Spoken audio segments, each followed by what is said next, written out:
Hi guys, today I want to share with you some of the lessons that I learned over this last gardening season. 2023 was a really big year for us. We expanded a lot, I grew a lot more varieties, and now that I've had some time to kind of think about this last gardening season and I'm in the stages of planning for next season, these lessons are really showing up for me. So the first lesson has to do with tomatoes, and that is to pull off those fasciated blossoms. Now, a fasciated blossom is those tomato blossoms where it looks like a really big flower. It's really just a whole bunch of single flowers together. And what happens is these tomatoes grow and they have kind of all these gnarly bits, usually a lot of pockets in them. So when you harvest them, you end up cutting out a lot of that, and it really makes it a lot more work, and you lose a lot of the tomato too. Now, this happens with certain varieties, a lot of the heirlooms. So what I'm going to be doing for next year is growing not as many of those heirloom varieties that have the fasciated blossoms. And also, if I do see them, just pull them off, because I didn't pull any off last year, and a lot of my tomatoes ended up being those big fasciated blossom tomatoes. Now, my second sort of failure was that I did not do my succession planting very well.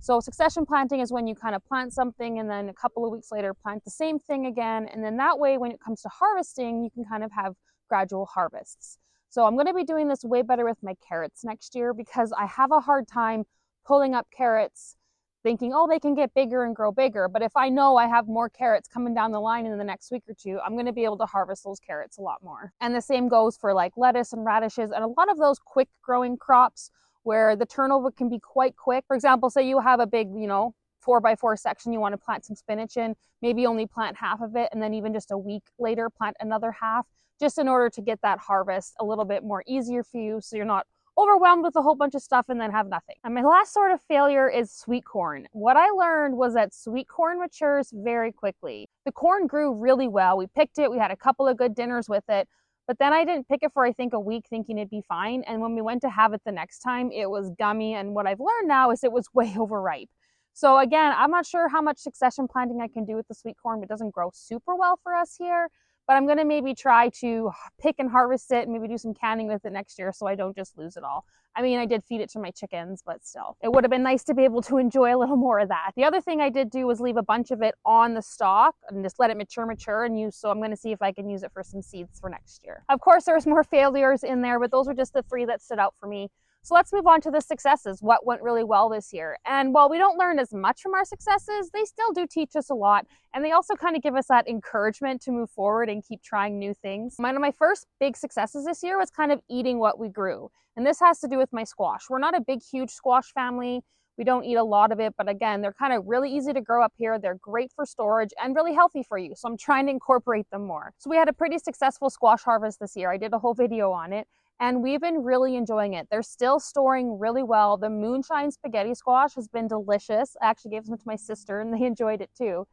And it's just been a great one for me. So I'm going to grow that again next year. And also the candy roaster squash. I only got one, but I cooked it up and it was really, really good. We'll definitely be growing more of those next year. Now, my second big success has to do with tomatoes, and that is the cold climate tomatoes. I grew this variety called Kalinka Malinka, and oh my goodness, I'm going to grow these every year.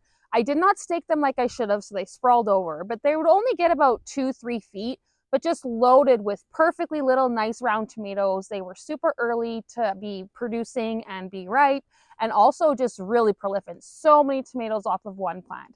Definitely be growing those again. And then also I had a lot on the vine still after we get a frost. It happens every year. And the tomatoes from the Kalinka Malinkas and also a couple other more of those Siberian tomatoes, they actually made it through a couple of light frosts without being damaged, the actual ripe tomato. So those ones are going to be growing a lot more next year. And lastly, one of my big successes last year was my cucumbers. Now I'm always on the hunt to kind of get these really good varieties that I want to basically, that grow every year varieties. And I found those for my cucumbers last year. I'm still trying to narrow down what my favorite pickling cucumber is, but I grew these ones called a mini white. So they are a pickling cucumber, but they're a white cucumber. Delicious, no bitterness, really a sweet flavor. And then also I found a really good variety for a longer slicing cucumber, and that was the Tasty Green.